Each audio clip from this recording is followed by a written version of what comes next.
Meus irmãos, a paz do Senhor, para mim é um prazer estar mais uma vez aqui junto com os meus irmãos. Estamos aqui falando a respeito do Espírito Santo, a terceira pessoa da Santíssima Trindade. Estamos comentando lições que foram dadas no ano de 1991, 1992 e 1993. E, querendo bom Deus, ficaremos aí alguns meses, quem sabe até anos, comentando essas lições. E na lição anterior falamos a respeito da personalidade do Espírito Santo. Aprendemos que quando nós estamos estudando sobre o Espírito Santo, observamos no Espírito Santo intelecto, sensibilidade, vontade, inteligência, afetividade, autodeterminação. Observamos também na aula anterior que o Espírito Santo, ele é o Espírito que cria, dá vida. O Espírito Santo, ele nomeia e comissiona, ele dirige, reprova, instrui e também consola. Ao contrário de ser uma mera força ativa ou até mesmo uma influência, o Espírito Santo é a terceira pessoa da Santíssima Trindade. Ele é coigual, coeterno, junto com Deus Pai e também nosso Senhor e Salvador Jesus Cristo. Deus subsiste em três pessoas: a pessoa do Pai, a pessoa do Filho, a pessoa do Espírito Santo. Não há hierarquia, são coiguais, como já temos falado. E hoje, irmãos, na lição de número 2, que foi dada no dia 13 de outubro de 1991, nós vamos falar a respeito da divindade do Espírito Santo. Ele é Deus. Texto da lição: o Espírito de Deus me fez, e a inspiração do Todo-Poderoso me deu vida. Essa expressão é uma expressão do nosso amado Jó, no capítulo 33, versículo 4 do seu livro. Observamos, então, que quando Jó ele diz: o Espírito de Deus me fez, ele está fazendo referência ao Espírito Santo, a terceira pessoa da Santíssima Trindade. E está bem claro que nesse texto que o Espírito ele cria, ele forma. Está bem claro também nesse mesmo texto que ele é o Espírito que dá vida. Observe a segunda parte: e a inspiração do Todo-Poderoso me deu vida. Verdade aplicada: o Espírito Santo é Deus na vida do crente. É muito interessante observar essa verdade, irmãos, porque nós falamos na lição anterior que, embora as três pessoas da Santíssima Trindade sejam distintas, elas são a pessoa do Pai, uma pessoa do Filho, outra pessoa do Espírito Santo, outra, elas são pessoas distintas, elas são inseparáveis. Isso significa que onde está uma das pessoas, também está as demais. Nós sabemos que o Espírito Santo habita dentro de nós. Então, Deus habita dentro de nós. Jesus Cristo habita dentro de nós. Eles são inseparáveis. Onde está uma pessoa, também está as demais pessoas. É claro que em algum momento, no ministério terreno de nosso Senhor e Salvador Jesus Cristo, ali durou 3 anos e meio, houve algumas limitações, porque houve uma encarnação no verbo. Observe que eu estou falando encarnação, eu não estou falando reencarnação, que é uma outra coisa, né? Uma doutrina equivocada. Na encarnação do verbo, o próprio Senhor Jesus Cristo, que nunca deixou de ser divino, porque a Bíblia diz que ele abriu mão da sua glória, mas que toda a plenitude da divindade habitava nele, ele nunca deixou de ser o próprio Deus. Houve ali algumas limitações. Por exemplo, um dos atributos do nosso Deus é a onipresença, está presente em todos os lugares. E o nosso Senhor e Salvador Jesus Cristo, quando encarnado, estava aqui, havia duas naturezas nele, duas naturezas em uma pessoa. Ele era completamente Deus e também completamente homem, 100% Deus, 100% homem. Ele não podia estar em vários lugares ao mesmo tempo. Para atravessar o Mar da Galileia, de uma banda para outra, indo ali para a região de Gadara, ele precisou entrar em um barco para atravessar. Então, nós precisamos entender que naquele momento houve algumas limitações. Porém, tudo isso dentro de um plano pré-estabelecido pelo próprio Deus. Nós vemos aí uma mudança nos objetivos, uma diferença nos objetivos. Deus Pai, ele envia o nosso Senhor e Salvador Jesus Cristo, foi o que ele fez, Deus Pai. Jesus vem voluntariamente, tá? E Jesus, depois que ele é assunto ao céu, isso acontece 40 dias depois da sua ressurreição, aconteceu lá no Monte das Oliveiras, ele envia o Consolador, o Espírito Santo, para estar conosco.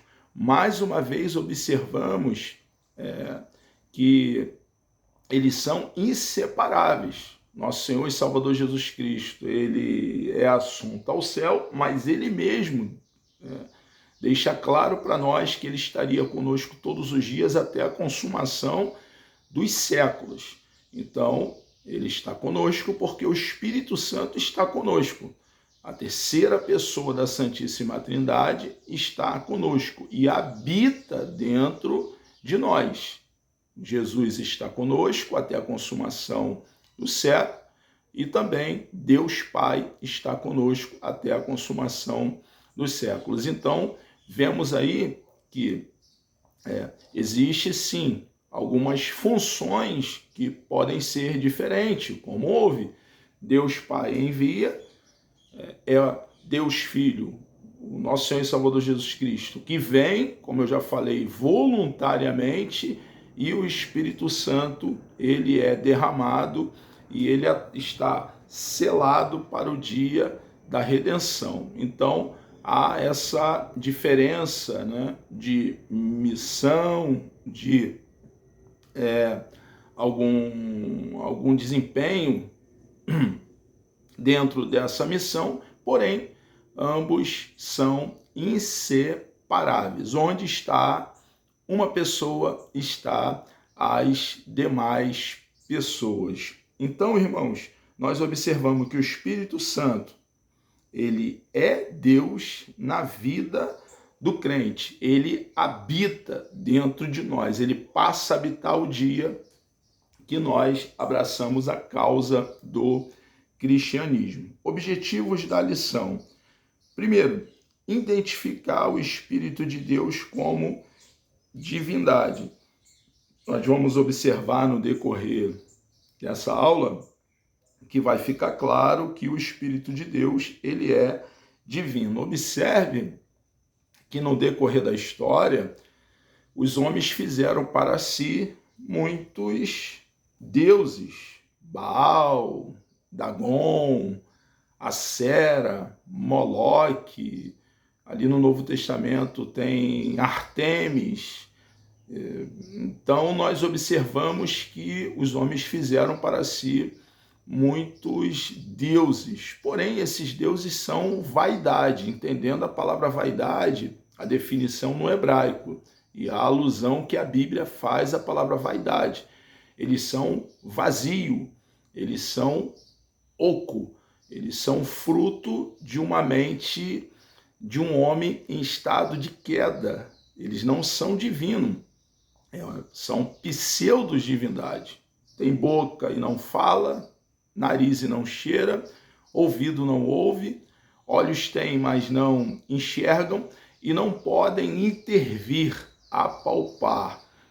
São imagens que precisam, para se conduzir de um lugar para o outro, que nós, comedores de trigo, o ajudemos. Peguemos a imagem e colocamos num lugar. E se não tirarmos dali, ela ficará ali. Quer dizer, como um pedaço de madeira ou um pedaço de bronze, até mesmo um pedaço de porcelana. Então, são pseudo-divindades.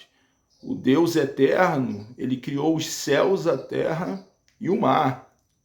O grande eu sou, ele formou o homem do pó da terra e soprou na narina do homem o fôlego de vida, e o homem veio a ser alma vivente. O Deus eterno, ele toma a iniciativa no plano de salvação, faz o homem ali e coloca ele dentro de um jardim. A palavra Éden, a definição é lugar de delícia, o cenário era paradisíaco, e dá um sono pesado no homem, abre o seu lado, tira uma das suas costelas, fecha o lado do homem, e dessa costela que ele tira do homem, ele forma uma mulher e traz essa mulher até o homem. Ali estava, então, a vontade perfeita de Deus para a humanidade. Mas esse homem deliberadamente vira as costas para o Deus vivo, o único Deus vivo e todo-poderoso, e deliberadamente desobedece a Deus, dá ouvido ao diabo. E com isso vem a queda. O Deus que não empurra pecado para embaixo do tapete pune os nossos pais, expulsa os nossos pais, lança eles para fora do lugar de delícias, do Éden. Mas antes, irmãos, de lançá-los, ele faz uma promessa. Ele revela em Gênesis capítulo 3, versículo 15, um plano que ele mesmo, o próprio Deus, o mérito é todo dele, a honra é toda dele, de Deus Pai, que ele mesmo elaborou antes da fundação do mundo. O Deus que surpreende você, minha irmã, meu irmão, que me surpreende sempre, constantemente, ele não pode ser pego de surpresa. Ele já sabia de antemão tudo o que iria acontecer. Um dos atributos de Deus é a onisciência. Ele é conhecedor de passado, presente e futuro. E ele, baseado no seu grande amor, toma a iniciativa em vir salvar. E ele ali revela que da semente da mulher viria um remidor, um salvador. No texto que eu já falei, Gênesis 3,15, é de suma importância, irmão. Nós que pregamos o Evangelho, que temos convicção na alma que o Evangelho é o poder de Deus para a salvação de todo aquele que crê, é de suma importância entender Gênesis 3,15. Ali está, irmãos, o nascedouro da pregação do Evangelho. Quando nós vamos pregar o Evangelho, é impossível não ir ali, porque o estado era perfeito, houve a queda, no capítulo 3 de Gênesis, e ali em Gênesis 3,15, Deus faz um anúncio. Qual era o anúncio? O anúncio que Na plenitude dos tempos, ele enviaria um salvador, um remidor, um reconciliador. E esse reconciliador, irmãos, veio e Deus estava nesse reconciliador, reconciliando com ele mesmo a humanidade. E Jesus Cristo, irmãos, foi o Filho de Deus enviado por Deus Pai. E foi enviado porque se ele não fosse enviado para nos salvar, nós até hoje continuaríamos caminhando para juízo, condenação e inferno, porque herdamos do pecado de Adão e tivemos a culpa dele imputada a nós. Nós estaríamos perdidos para sempre, caímos com os nossos pais. Mas Deus é precioso, irmão. Quem pensaria, quem elaboraria, colocaria em execução um plano tão perfeito, tão bendito? Deus então envia o segundo Adão. O primeiro Adão foi tentado e ele cai. O segundo em tudo foi tentado, irmãos. O segundo Adão foi tentado em todas as áreas que o ser humano, você e eu, somos tentados.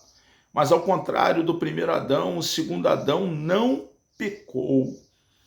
Foi o Cordeirinho Santo, puro, imaculado, perfeito, ilibado, nunca houve engano nos seus lábios.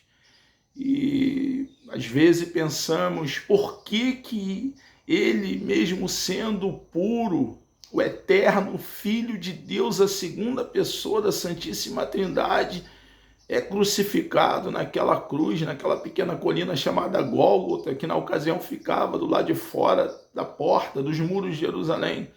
Ele foi crucificado, irmãos, porque ele tomou sobre ele os nossos pecados.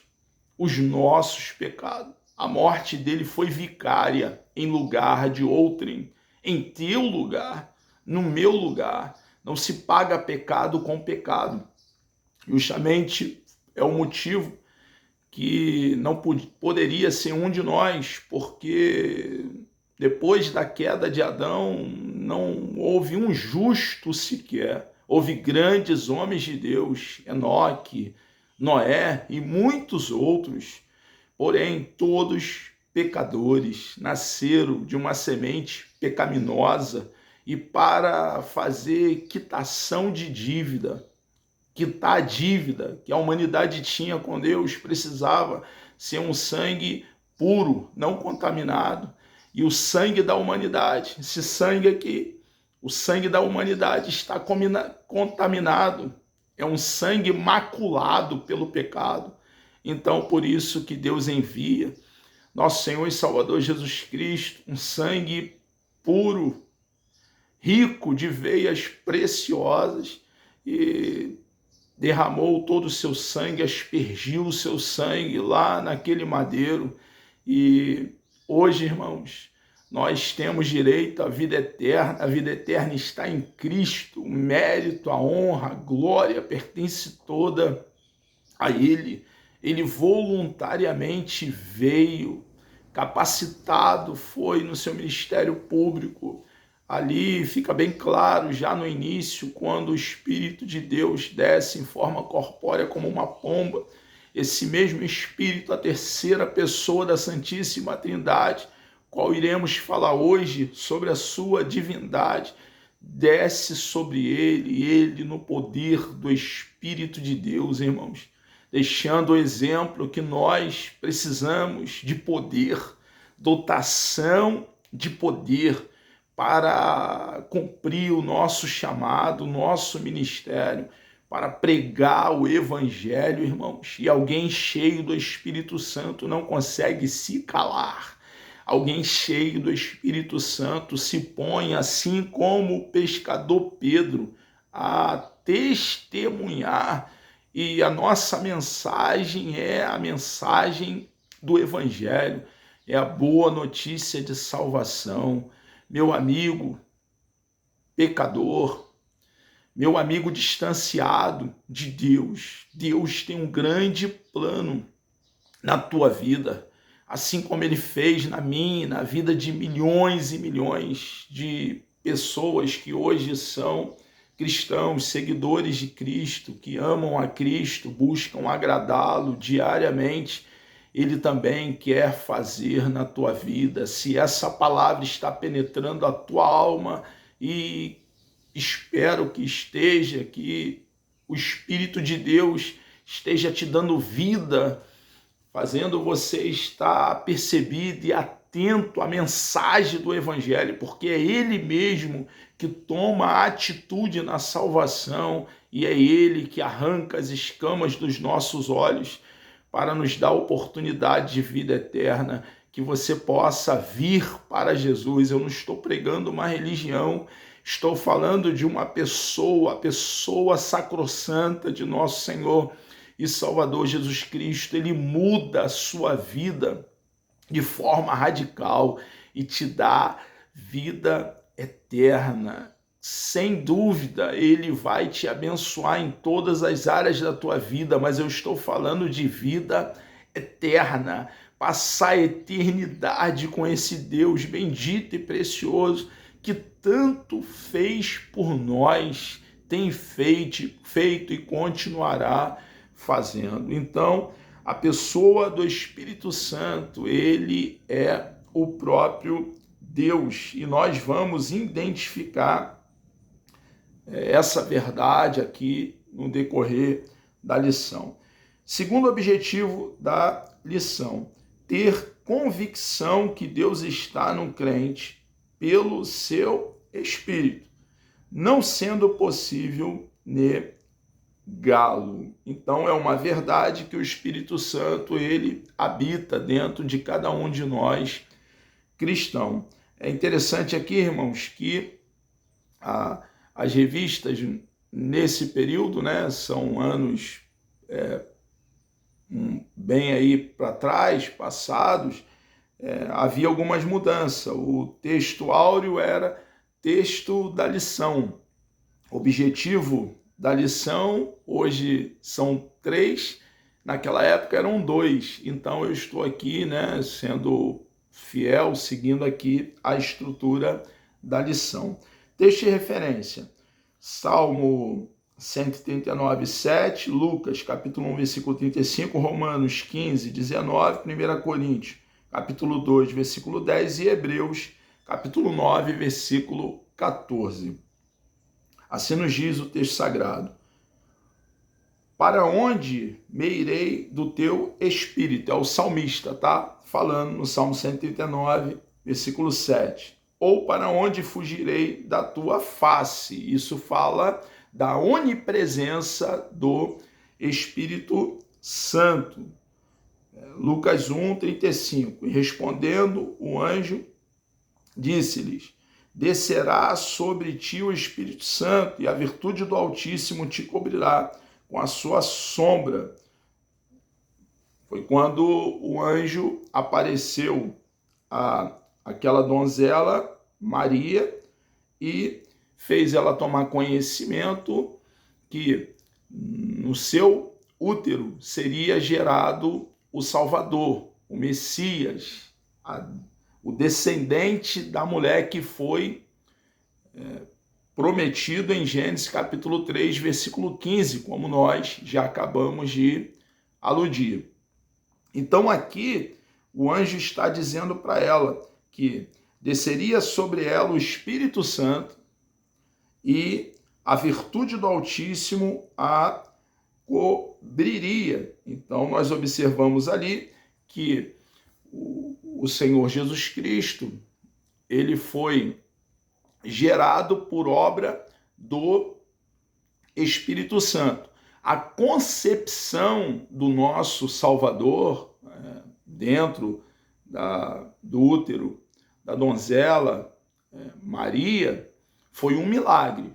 Não houve uma intervenção humana. Depois que Maria teve o nosso Senhor e Salvador Jesus Cristo, que ele nasce, e ela cumpre ali o período da purificação dentro lá daquela cultura judaica, no primeiro século, José coabita com ela, tá? Maria não permanece virgem. A Bíblia deixa bem claro que o nosso Senhor e Salvador Jesus Cristo teve irmãos e irmãs. Tá? É interessante também observar que a concepção do Salvador foi um milagre, foi algo sobrenatural, como eu já falei, sem a intervenção do homem. Ela foi por obra e graça do Espírito de Deus. Porém, o nascimento foi natural. O que eu estou dizendo com isso? Houve contração, houve sangue, houve cordão umbilical, o cordão umbilical precisou ser cortado. Então, a concepção foi divina, como nós temos observado aqui no anúncio do anjo a ela, como seria. Mas o nascimento foi natural, como já fiz referência. Pelo poder dos sinais e prodígios, na virtude do Espírito de Deus. Romanos 15, 19. Nós vemos aqui, então, que ele é Deus, né? Na virtude do Espírito de Deus, pelo poder dos sinais e prodígios. Ele faz milagre, faz sinais, faz prodígio. Um dos grandes milagres está na concepção do Verbo que tabernaculou entre nós. 1 Coríntios, capítulo 2, versículo 10. Mas Deus nolas revelou pelo seu Espírito, porque o Espírito penetra todas as coisas, ainda as profundezas de Deus. Quanto mais o sangue de Cristo, que pelo Espírito eterno. Aqui nesse texto diz que o Espírito Santo, ele é eterno. Afirma que a terceira pessoa da Santíssima Trindade é eterna, e eternidade é um atributo divino. Ele é Deus. Hebreus, capítulo 9, versículo 14. Quanto mais o sangue de Cristo, que pelo Espírito eterno se ofereceu a si mesmo, imaculado a Deus, purificará as vossas consciências das obras mortas, para servirdes ao Deus vivo. O Espírito, irmãos, o Espírito Santo, ele é soberano. É o soberano que dispõe tudo. Daniel, capítulo 4, versículo 35. O Espírito Santo também é autor do novo nascimento. Evangelho de João, capítulo 3, versículo 5 e versículo 6. O mesmo Espírito Santo é inspirador das Escrituras. 2 Timóteo, capítulo 3, versículo 16. Inspiração, a definição é soprar para dentro de. O Espírito Santo, ele soprou para dentro dos aproximadamente 40 escritores bíblicos. Claro que eles ali, cada um tinha suas características. Amós, por exemplo, era um cultivador de sicômoro, um boeiro. Pedro era um pescador. Lucas já era um médico, um doutor. Então, cada um tinha suas características. O cultivador de sicômoro, um homem da fazenda, da lavoura, ele tinha todo um jeito de ser, uma personalidade. E ele não foi usado como um robô. Porém, o Espírito Santo soprou para dentro de Amós o que ele registrou e não houve erro. Pelo contrário, o texto sagrado tem exatidão, é perfeito. Lá temos um pescador, um homem de pesca. Então vai ali as suas características. Não foi usado como um robô, ele não ficou em êxtase, em transe, mas o que ele registrou, o apóstolo Pedro, tem exatidão, é palavra de Deus. O doutor Lucas era um médico, um homem de um grego polido, um homem culto. Então nós observamos isso também essas características na sua escrita. Toda a escritura foi inspirada. Então, toda a escritura, os mais de 31 mil versículos, o livro de Gênesis a Apocalipse é perfeito, não se contradiz, é inerrante, está ali a sua infalibilidade, é perfeito. Quando alguém pode perguntar, o diabo fala, está registrado a fala do diabo. Quando está registrado o que o nércio, o homem tolo, pensa no coração dele, dizendo, não há Deus. Onde está, nesse momento, a inspiração? A inspiração está em o escritor bíblico ter registrado o que o diabo falou naquele dado momento. A inspiração está em um escritor bíblico ter registrado o que o nércio, o homem tolo, falou naquele momento. A inspiração nesses episódios, nesse caso, está no registro, em ter registrado aquela fala. O Espírito Santo é fonte de sabedoria. 1 Coríntios, capítulo 2, versículo 10. O Espírito Santo é fonte de poder. Mateus, capítulo 12, versículo 28. E o Espírito Santo, ele vivifica. 1 Pedro, capítulo 3, versículo 18. Para calcar, respaldar, fundamentar essas verdades, existem dezenas e dezenas e dezenas de textos, irmãos, de versículos, de textos inteiros. Nós aqui, dado o tempo, estamos aqui sendo bem conciso, mas nesses textos aqui estão a verdade da qual estamos falando. Que verdade? Que o Espírito Santo, ele é o soberano que dispõe. O Espírito Santo, ele é o autor do novo nascimento. O Espírito Santo é o inspirador das Escrituras. O Espírito Santo é fonte de sabedoria, fonte de poder. E o Espírito Santo vivifica. Ele dá vida. Dar vida. Introdução. O Espírito Santo é a terceira pessoa da deidade, da divindade. E sem ele, sem o Espírito Santo, não poderia haver trindade. Então, como nós já falamos, a Deus subsiste em três pessoas. A pessoa do Pai, do Filho e do Espírito Santo. É um Deus em três pessoas. O que nós teologicamente damos o nome de Trindade.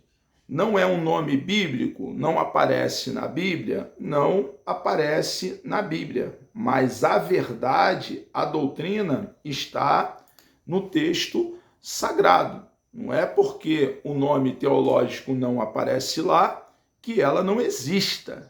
É claro que o termo Trindade, em dado momento, foi dado, né? Mas não, isso não quer dizer que a verdade não esteja. Pelo contrário, está cristalino a verdade da Trindade. Nós poderíamos fazer aqui uma analogia, não é perfeita, mas ajuda. Os planetas, Marte, Plutão, Júpiter, Saturno, Netuno e outros planetas, eles estavam lá antes de receberem esses nomes. Eles não passaram a existir depois que receberam os nomes. Alguém deu os nomes, não é isso? Mas eles já estavam lá. Então, a verdade da existência de alguns planetas é uma verdade. Eles não passaram a existir depois que alguém deu nome. Eles já estavam lá. Alguém deu nome. A verdade, fazendo essa analogia, como eu já falei, não é perfeito, mas nos ajuda.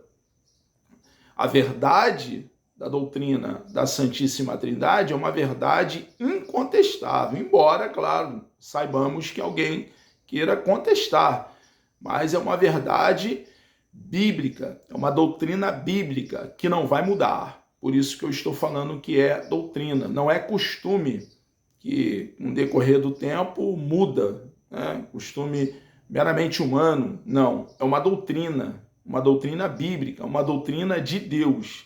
Não vai mudar. A verdade está lá, a doutrina está lá, o ensinamento está claro dentro do rolo sagrado, das sagradas letras, e o nome para identificar foi dado em algum momento, tá? O que nós chamamos essa verdade de Trindade. Quando falamos de Trindade, estamos dizendo, então, que Deus subsiste em três pessoas. Reitero para uma afixação: um Deus que subsiste em três pessoas: a pessoa do Pai, a pessoa do Filho, a pessoa do Espírito Santo. Em Mateus, capítulo 28, 19, encontramos na fórmula de batismo dada por Jesus a seguinte palavra: batizando-as em nome do Pai, olha a igualdade, né? Em nome do Pai, do Filho e do Espírito Santo. É muito interessante observar que o batismo, nós da Assembleia de Deus, o batismo bíblico. Observe que Jesus, quando ele nasce, tem ali alguns dias de vida, pouquíssimos dias de vida, bem novinho, né? Ele é apresentado no templo e ele só é batizado lá com aproximadamente 30 anos de idade, quando ele vai até o profeta João Batista, e João Batista o batiza ali no Rio Jordão. Nós seguimos esse padrão. Nós, da Assembleia de Deus, tendo esse texto para calcar o que fazemos, observe que não é algo da nossa cabeça, nós somos bíblico também nesse acontecimento, no batismo, nós apresentamos os bebês, apresentamos os nenenzinhos ao nosso Deus, assim como o nosso Senhor e Salvador Jesus Cristo foi apresentado a Deus ali no templo. E quando chega uma idade de consciência, de que nós temos consciência e que estamos maduros no nosso entendimento, depois de passar pelo discipulado, para entender a importância das doutrinas cristãs, a importância do batismo, o plano de salvação, depois, então, é que passa pelas águas batismais. Então, nós seguimos esse padrão de apresentar a criança, não batizamos criança, e depois, numa idade madura de entendimento, sim, que acontece o batismo com base em nosso Senhor e Salvador Jesus Cristo, que foi apresentado já bem criança, apresentado no templo, e depois, numa idade madura, foi batizado nas águas. Neste nosso estudo, vamos conhecer de perto aquele que é eterno. Então, está bem claro no texto aos Hebreus, capítulo 9, versículo 14, que o Espírito Santo, o Espírito de Deus, é eterno. Isso significa que nunca houve um tempo que ele não existiu. Ele sempre existiu. Na aula anterior, dessa sequência de aulas que temos dado aqui, falando sobre a pessoa do Espírito Santo, nós falamos a diferença de eternidade e imortalidade. Os irmãos podem, que estão chegando aqui nessa aula, recorrer à aula anterior, a lição de número 1 dessa série. Nós estamos também aqui no YouTube fazendo pré-aula de uma revista atual, né, um trimestre vigente. Observe que esse aqui são aulas, essa série, que foram dadas no passado, como já falei, os anos de 1991, 1992 e 1993. Então, nessa série, o irmão pode recorrer. É muito importante assistir a aula anterior, é uma sequência para, então, ter um melhor entendimento dessa aula e assim fazer, né, como as demais. Fique bem à vontade, né, claro, tranquilo, para agir dessa forma. Então, o Espírito Santo, ele é eterno, como eu já falei, Hebreus capítulo 9, versículo 14. O Espírito Santo também é onipresente, não é um pedacinho, vários pedacinhos do Espírito Santo espalhado, né, em todo o universo. Não. É o Espírito de Deus, o Espírito Santo completo em todos os lugares ao mesmo tempo. Não há um lugar que não esteja com a sua presença. Nós também abordamos esse atributo, que é um atributo incomunicável, não comunica, é um atributo que pertence somente a Deus. E observe que esse atributo nós também observamos biblicamente no Espírito Santo, no Espírito de Deus. A Bíblia diz que o Espírito de Deus é eterno, diz que ele é onipresente, também onipotente. Onipresente nós vemos ali no Salmo 139, verso 7, salmo que nós lemos no texto de referência. A onipotência do Espírito Santo nós vemos em Lucas, capítulo 1, versículo 35. Ele é todo-poderoso. Ele também é o Espírito Santo, 1 Coríntios, capítulo 2, versículo 10, onisciente. Ele é conhecedor de passado, presente e futuro. Antes que haja uma palavra em nossos lábios, o Espírito Santo tudo conhece. E como Deus... Observe, são atributos de Deus. Quais? Eternidade, onipresença, onipotência e onisciência. E são atributos incomunicáveis. Ao contrário de sabedoria, justiça, que são atributos comunicáveis, que espera-se de um cristão sabedoria, justiça, são atributos comunicáveis. Santidade, espera-se de nós santidade. Esses atributos aqui são incomunicáveis. Só Deus é eterno, onipresente, onipotente, onisciente. E como Deus quer exercer controle absoluto sobre aqueles que obedecem à palavra de Deus. Então, ele exerce poder absoluto. O Espírito Santo, ele tem as rédeas da história nas mãos dele, e ele deseja exercer uma soberania sobre as nossas vidas, a vida do ser humano. Nós cristãos fomos alcançados pela graça de Deus e temos o nosso Deus não só como nosso Salvador, mas também como Senhor da nossa vida. E quando temos Deus como Senhor da nossa vida, nós entendemos que fomos resgatados do mercado de escravo. Ele nos tirou do mercado de escravo. Hoje somos livres, fomos comprados. Não fomos comprados com coisa corruptível como prata e ouro, sangue de bode, de carneiro, de cabra, não. Fomos comprados com o precioso sangue de nosso Senhor e Salvador Jesus Cristo. Então, nós cristãos não nos pertencemos. Temos um dono, um Senhor, e voluntariamente cheio de gratidão que estamos. Queremos servi-lo para sempre. Queremos nos submeter livremente, voluntariamente, o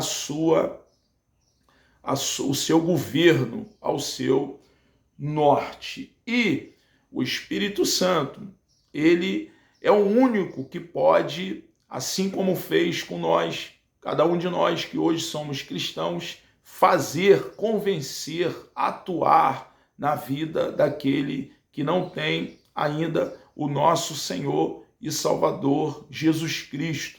A oportunidade é dada a todos igualmente e, nesse sentido, ele deseja exercer, então, uma soberania absoluta também na sua vida.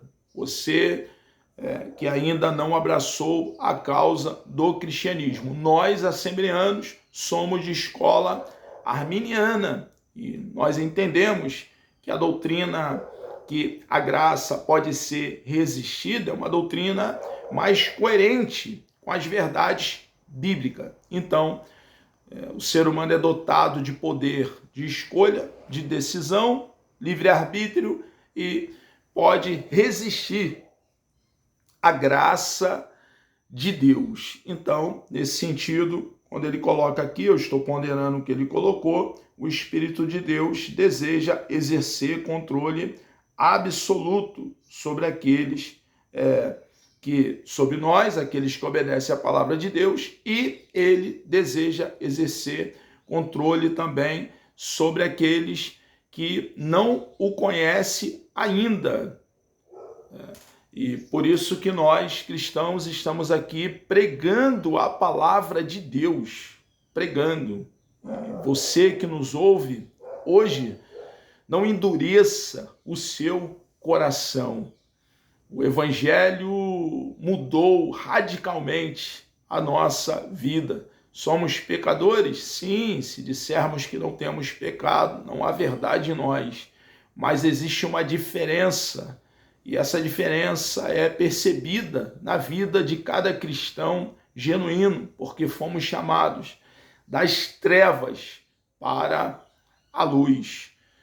O Senhor e Salvador Jesus Cristo, o Espírito Santo, ele trabalhou na nossa vida, nos mudando de forma absolutamente radical. O cristianismo não é um adendo à vida anterior, antes de abraçarmos a causa do cristianismo. É uma ruptura com o passado.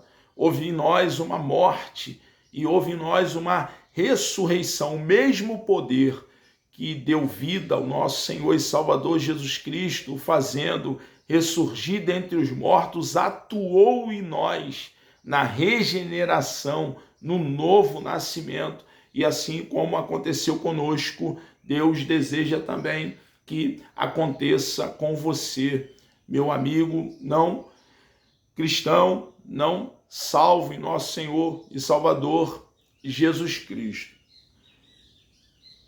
Nomes divinos lhe são atribuídos. O Espírito Santo é chamado de Deus. Atos dos Apóstolos, capítulo 5, versículo 3 e versículo 4. Em Isaías, capítulo 11, versículo 2, o Espírito Santo é chamado de Senhor, Senhor Yahvé. Isaías, capítulo 61, versículo 1. Espírito de Cristo, também, Romanos, capítulo 8, versículo 9. Espírito de Jesus Cristo, Filipenses, capítulo 1, versículo 19. Está bem claro, então, que a terceira pessoa da Santíssima Trindade é divino, a deidade dele. Ele é Deus. Atributos divinos lhe são atribuídos. É o Espírito Santo quem proporciona vida. Evangelho de João, capítulo 6, versículo 63. Romanos 8, versículo 2. Sua presença, seu poder e conhecimento é total. Isso fala o quê? Presença, fala de onipresença. É total a sua presença. Seu poder, fala de onipotência, é total, como já fizemos alusão anteriormente. Seu conhecimento é total, isso fala de onisciência.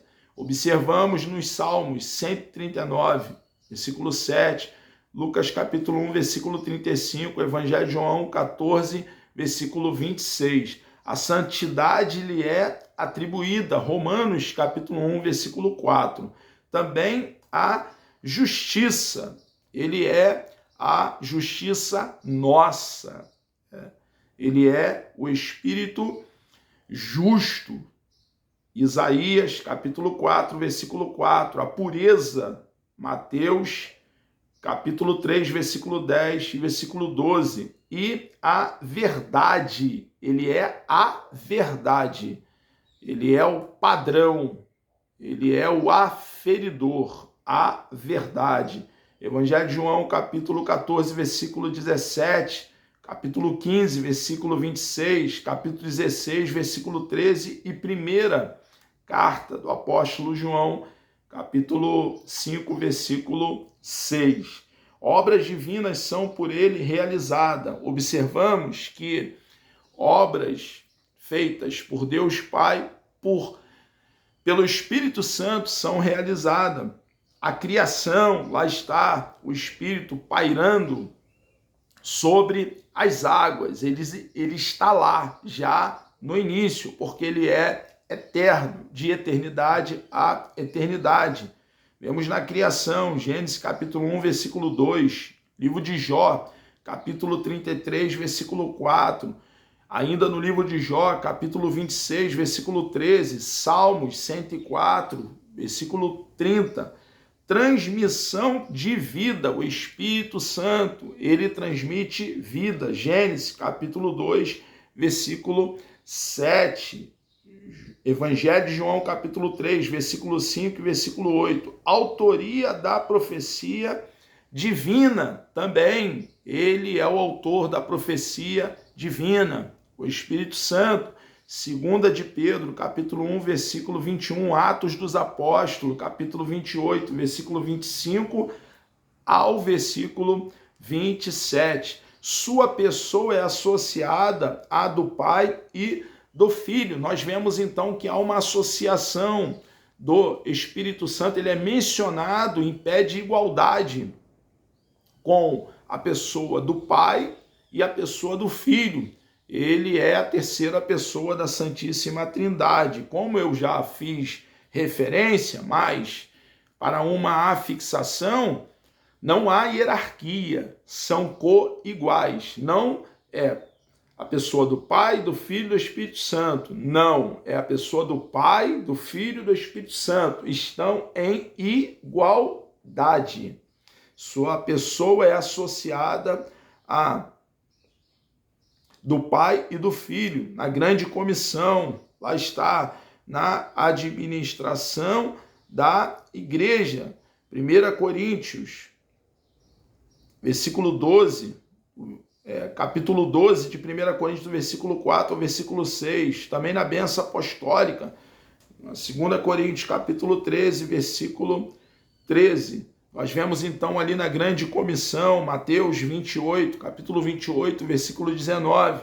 Também vemos ali na administração da igreja, 1 Coríntios, capítulo 12, versículo 4 ao versículo 6. Vemos na bênção apostólica, 2 Coríntios, capítulo 13, versículo 13. Existe uma igualdade, como já fiz menção. O Espírito Santo deve ser distinguido dos demais espíritos. Isso é muito relevante também entendermos. Nós já vimos que o Espírito Santo é Deus. Está claro, irmãos.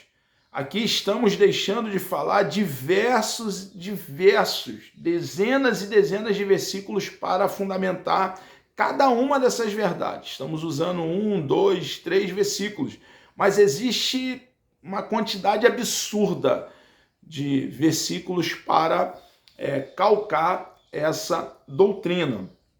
Então está claro aqui que o Espírito Santo é Deus, e que a sua pessoa não pode ser confundida com o espírito dos anjos celestiais e também a dos anjos infernais. Os anjos celestiais são os anjos que o nosso Deus fez e estão lá no seu estado perfeito. Houve uma rebelião na eternidade e a rebelião é liderada por um dos anjos chamado Lúcifer, e alguns anjos se rebelam junto com Lúcifer.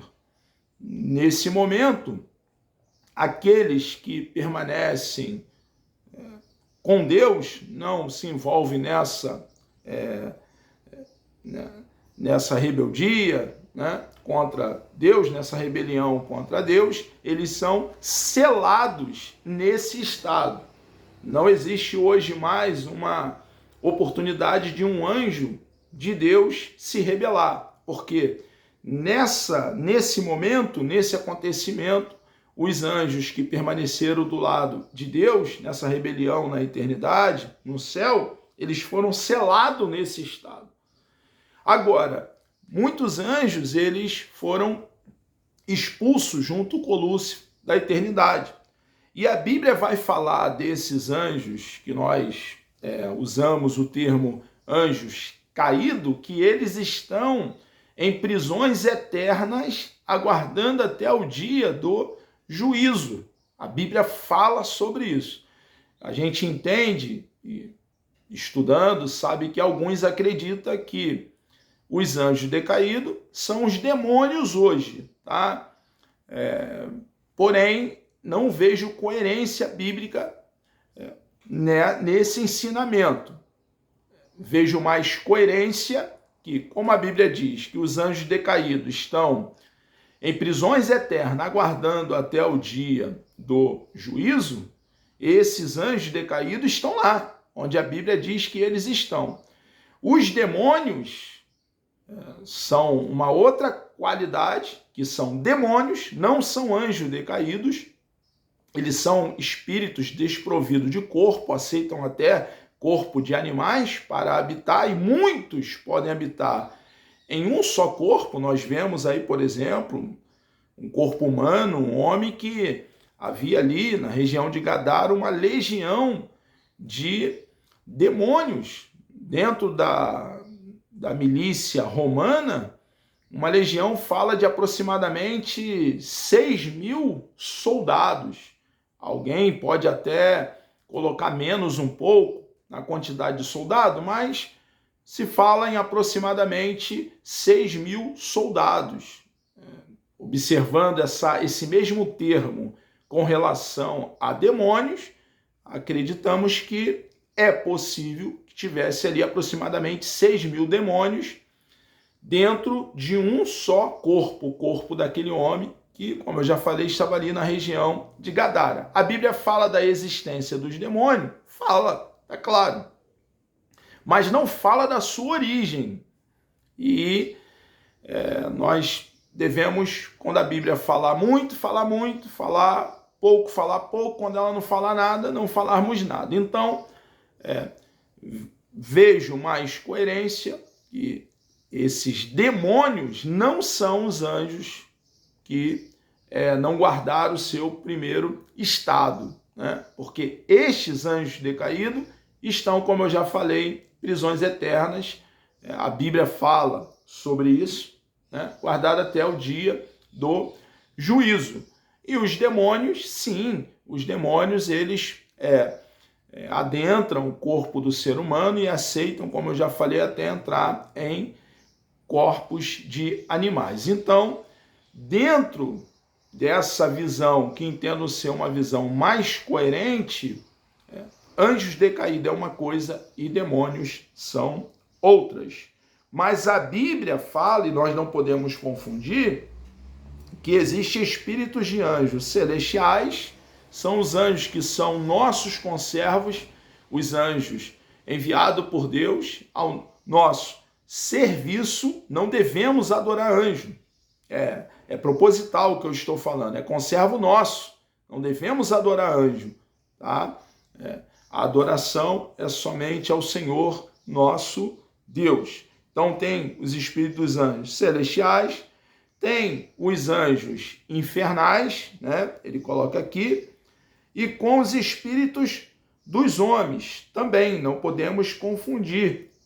O espírito dos homens, nós somos compostos, tem uma composição de corpo, que é o material, né? Esse tabernáculo mortal e corruptível, que um dia nós que cremos em Cristo teremos esse corpo mortal revestido da imortalidade, esse corpo corruptível se revestirá da incorruptibilidade, receberemos um corpo glorioso, semelhante ao corpo de nosso Senhor e Salvador Jesus Cristo, um corpo espiritual, a partir desse corpo.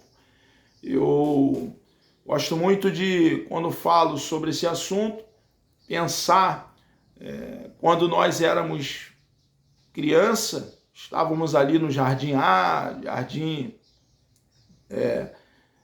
B, estávamos ali no início ali, e quando nossa professora nos dava um trabalho para fazer, e o trabalho era pegar uns feijãozinhos, colocar dentro de um algodão e colocar umas gotinhas de água. Depois de um dia, aquele grão de feijão, ele morria, e daquele grão, uma vez morto, surgia um broto. Não de outro grão, era daquele mesmo grão surgia um broto. Então, receberemos um corpo glorificado, semelhante ao corpo de nosso Senhor e Salvador Jesus Cristo, a partir desse corpo. Observe, irmãos, que há fundamentação bíblica, porque Jesus, ele morreu e ele ressurge dentre os mortos fisicamente, ao ponto dele dizer: toca aqui nas marcas do meu corpo. Lá estava preservado aquela abertura aqui nas suas mãos, tá? Aqui no seu punho. Estava lá preservado as aberturas que foram feitas no pé.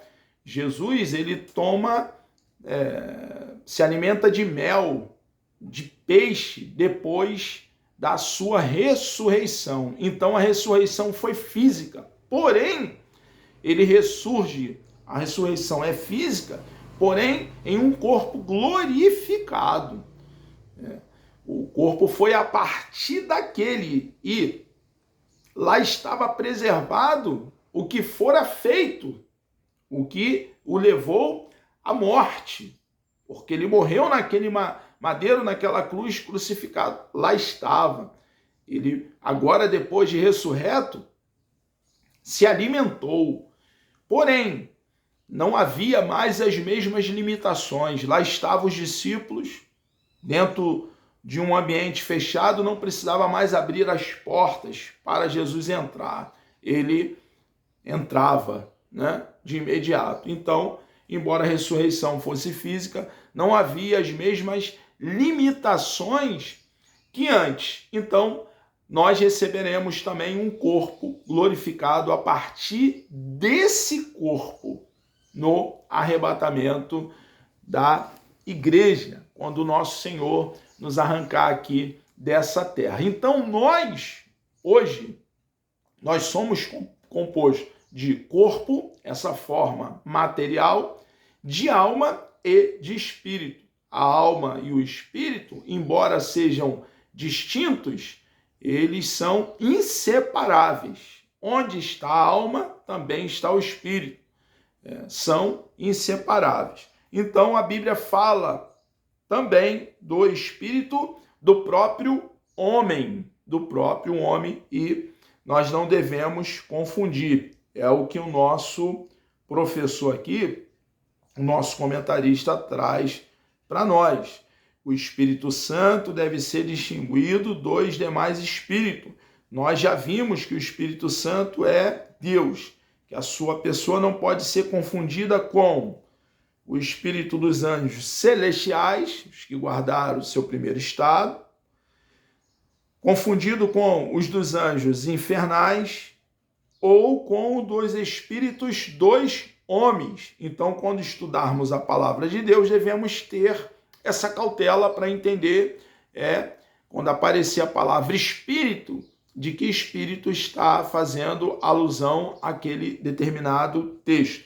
O Espírito Santo é o executivo da divindade, operando em todas as esferas, tanto físicas como morais. A santificação é um processo que inicia no ato da regeneração, que é um ato do novo nascimento. E a santificação, irmãos, ela atua de dentro para fora, tá? Santifica a nossa alma, nosso espírito e o nosso corpo. Atua de dentro para fora, sempre de dentro para fora. Boa doutrina produz bons costumes. Claro que quando eu falo de costumes, e é claro que tem o seu lugar, e falando de vestimenta, precisa haver um equilíbrio.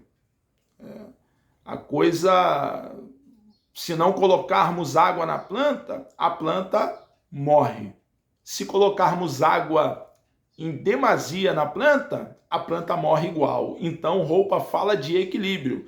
Está frio, muito tecido. Está calor, menos tecido. Então, fala de equilíbrio, né? Só uma pessoa com problemas mentais, em um calor terrível, estaria coberto de tecido. Só uma pessoa com problemas mentais, fazendo uma caminhada, um exercício, indo à academia, estaria de terno e gravata, né? O terno e gravata tem a sua importância, o seu lugar e deve ser usado. Porém, a vestimenta deve acompanhar o ambiente. Nós aqui estamos perto da praia e ao caminhar à praia colocamos o nosso short, a nossa camiseta, porque nós temos a nossa mente sã, saudável. E essa mente saudável é dada quando nós estudamos a palavra de Deus com seriedade, não a galope, às carreiras, às pressas, mas com seriedade, quando nós somos responsáveis e bebemos das verdades da palavra de Deus. A Bíblia deixa bem claro, e nós precisamos cuidar do nosso corpo físico. Como eu já falei, uma caminhada, uma academia, exercícios moderados, nada exagerado para não se machucar, uma alimentação equilibrada, tomar água. Então nós devemos ter esses cuidados, ir ao médico, não abrir mão de fazer um check-up geral, fazer os exames, se precaver das doenças, tendo cuidado com a nossa saúde também. Claro que existe doença genérica, né? Mas nós devemos cuidar do nosso corpo. A higiene pessoal é de extrema importância, ter aquela caixinha reservada com material de higiene pessoal, e todos esses cuidados nós aprendemos biblicamente. Quando o nosso Senhor e Salvador Jesus Cristo chegava na casa, chegou lá na casa, em uma casa, nós observamos ali que no primeiro século, aquela região, embora o Império Romano pavimentou muitas ruas, mas aquela região ali, as ruas eram muito empoeiradas.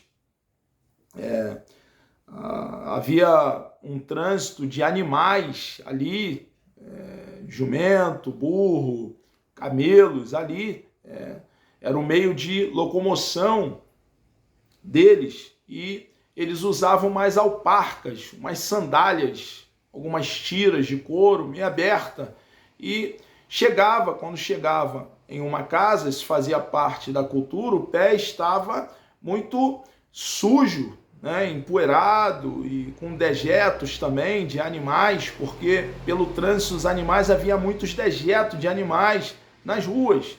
E havia ali um escravo, havia uma hierarquia nos escravos, o primeiro escravo, o segundo escravo, o terceiro. E esse terceiro escravo, aí sim havia uma hierarquia, era quem pegava lá uma bacia com água e era um sinal de hospitalidade, limpava o pé daquele que havia chegado. Jesus então chega em uma casa e uma mulher ali está e derrama, irmãos, depois de quebrar o vaso que era feito de alabastro, né? Ela derrama aquele nardo que estava dentro daquele vaso feito de alabastro sobre o nosso Senhor e Salvador Jesus Cristo. E Jesus Cristo recebe aquele perfume, porque ele era limpo, porque Jesus era limpo. Ele prezava, dentre outras coisas, mas o nosso Senhor prezava pela limpeza corporal, a higiene corporal. Isso fica o exemplo para você, minha irmã, meu irmão, e para mim. Tá? É um exemplo para nós. Então a Bíblia está para nos ensinar a respeito de como viver bem aqui nessa vida. Então precisamos cuidar da nossa higiene pessoal, do templo. Nós somos templo do Espírito Santo.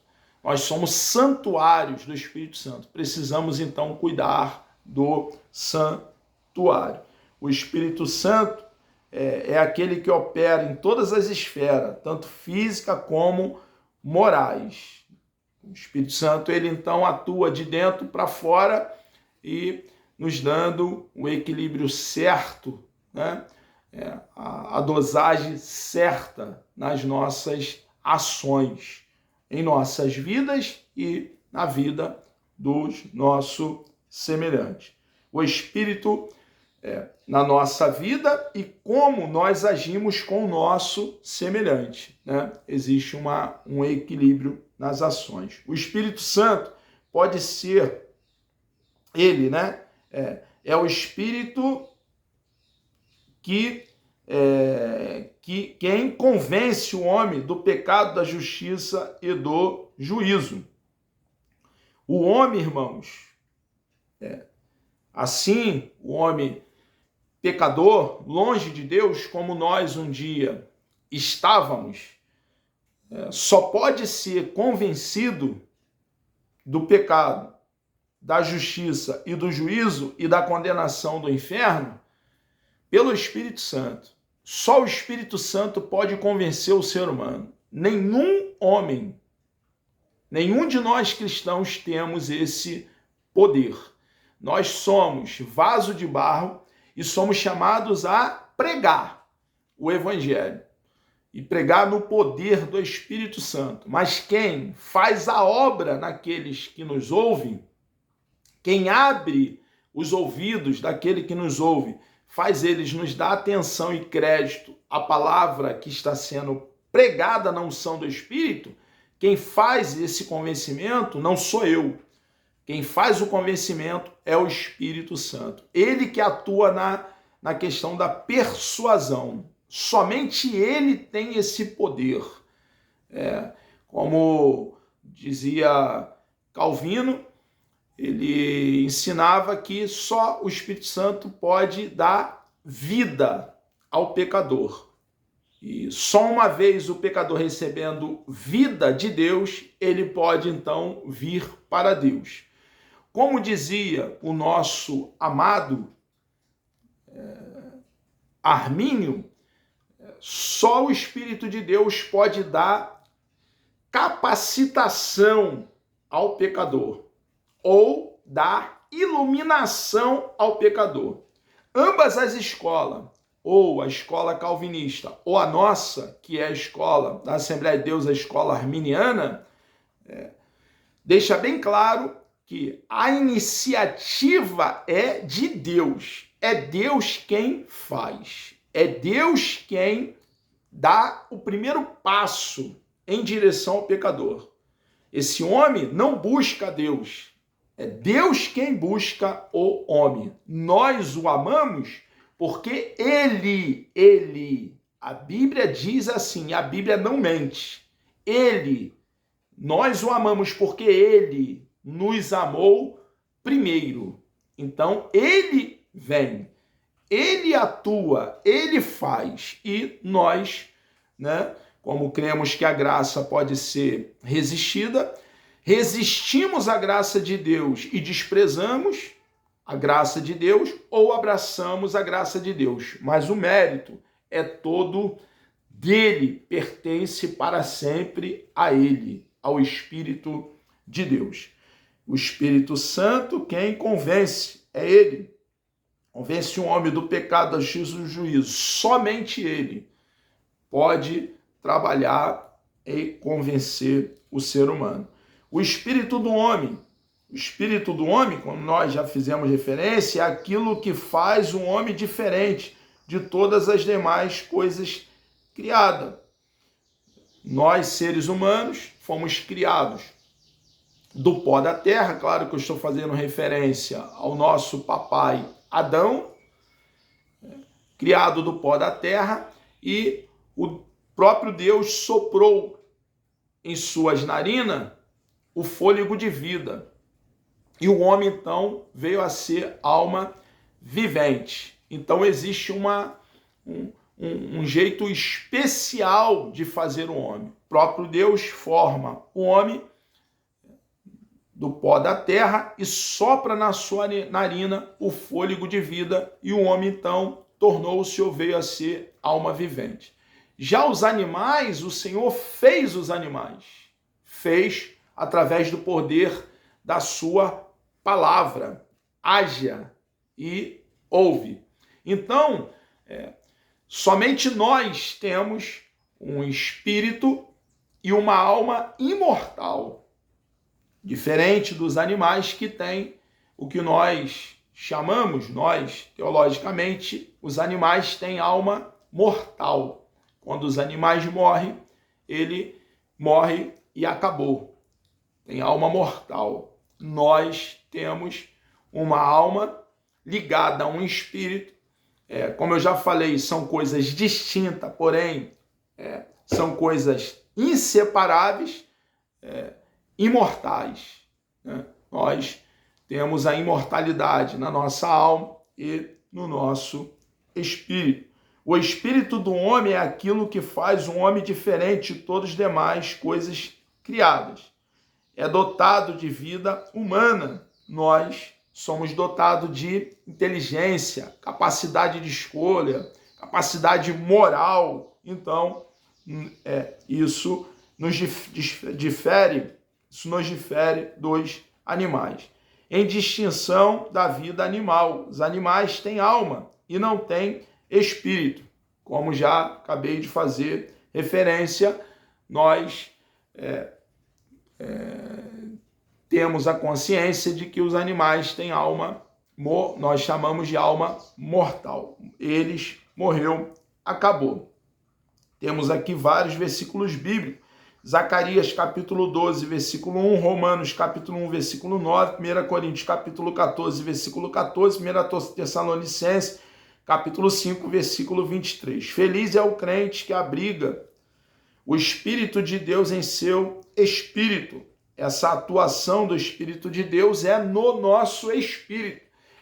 O Espírito Santo, o Espírito de Deus, é para o cristão. O mundo não conhece, não é para o não cristão, tá? A atuação do Espírito Santo somente para nós cristãos que cremos em Cristo de todo o coração, tornando o centro de adoração. O Espírito Santo deve ser adorado, devemos tê-lo como o centro da nossa vida. Ele está no centro, ele é Deus.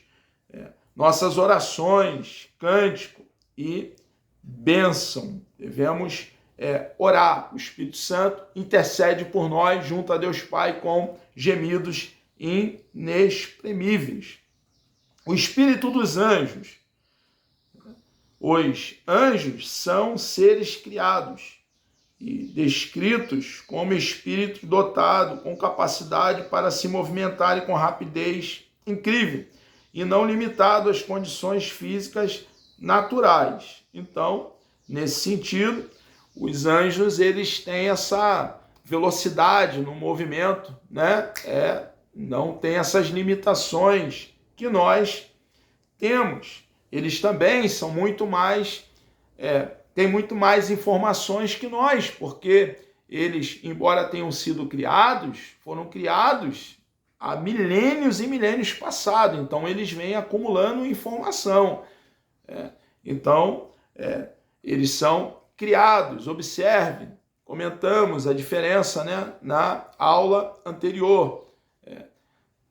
Imortalidade e eternidade. A eternidade fala de sempre existiu. Nunca houve um momento que não existisse. Então, isso é eterno. Deus é eterno. Nosso Deus é eterno. O Espírito de Deus é eterno. Nosso Senhor e Salvador Jesus Cristo é eterno. Os anjos, eles foram criados. São imortais. Eles não morrem, mas não são eternos. Porque houve um momento em que os anjos não existiram. Os anjos, irmãos, eles são conservos nossos. Estão ao nosso serviço, enviados por Deus Pai. Os anjos acampam ao redor daqueles que temem a Deus. Então, eles acampam ao nosso redor. Estão para nos proteger, para nos guardar. Não oramos a anjo, oramos ao nosso Deus. E o nosso Deus é quem dá ordem a eles a nosso respeito. Tá? Não oramos a anjo, oramos ao nosso Deus. Os anjos celestiais são obedientes a Deus, reverentes, sábios, santos e servos de Deus.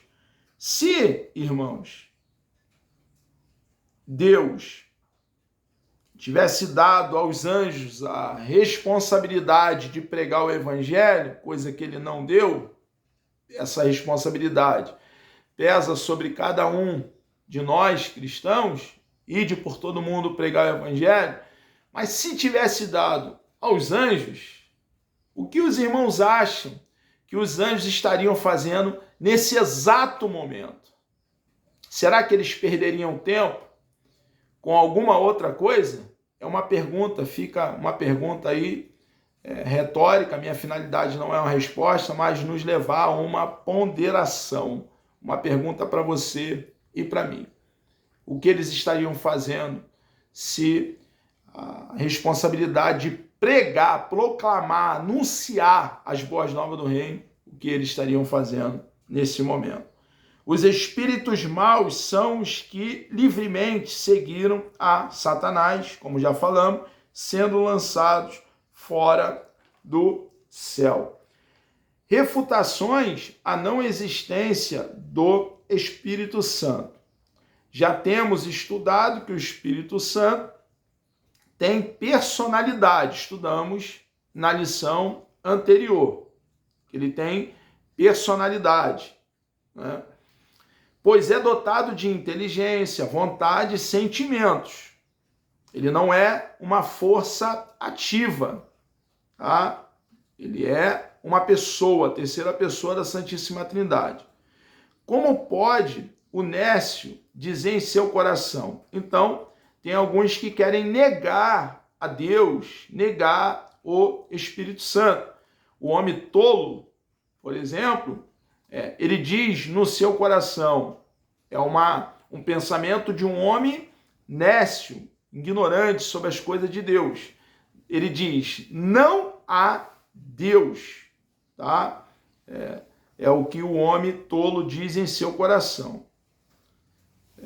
Se o Espírito Santo de Deus não fosse Deus, não haveria nada. Não teria como...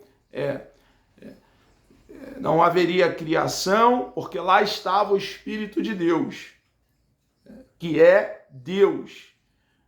Não haveria o homem, não haveria nada, porque tudo foi criado pelo mover do Espírito de Deus. Gênesis capítulo 1, versículo 2, como acabamos de falar.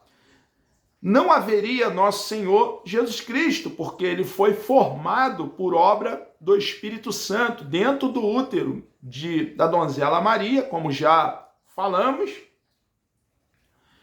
sem uma intervenção humana.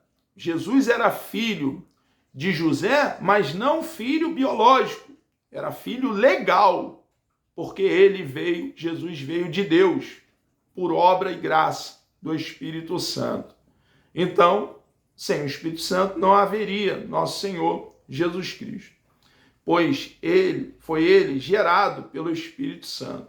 Não haveria salvação, ressurreição, vida eterna, nem Bíblia e nem humanidade. Não haveria salvação, Mateus capítulo 1, versículo 20, ressurreição e vida eterna, Romanos capítulo 8, versículo 11, nem Bíblia e nem humanidade, porque foi o Espírito Santo quem inspirou, soprou para dentro de cerca de 40 escritores, como já temos feito alusão anteriormente.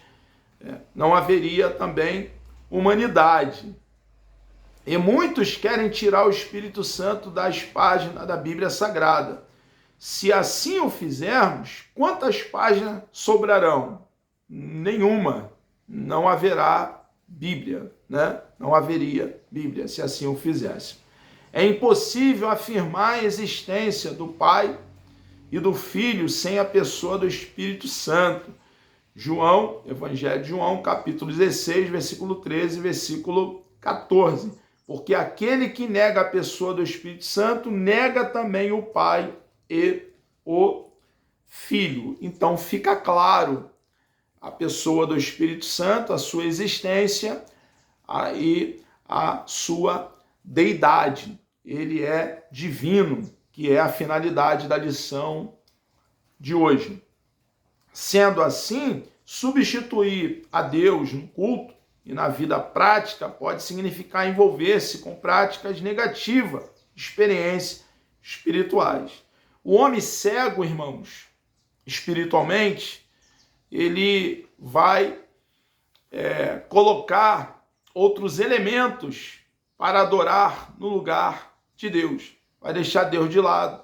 E aí, quando o homem entra na adoração aos demônios, aos espíritos imundos, e formam para eles mesmos deuses que são pseudo-divindade, são divindade coisa nenhuma, que para poder adorar, pegam um tronco de árvore, a metade do tronco de árvore faz lenha para cozinhar, e a outra metade esculpe a outra metade do tronco um deus para se prostrar, beijar e adorar.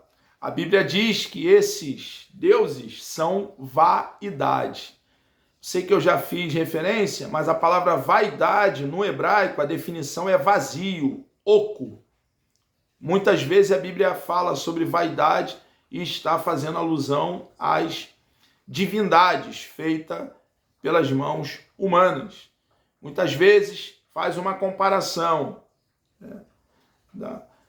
dos deuses feitos por mãos humanas, são uma vaidade, e o Deus é Deus do céu, o Criador, é eterno, de eternidade a eternidade.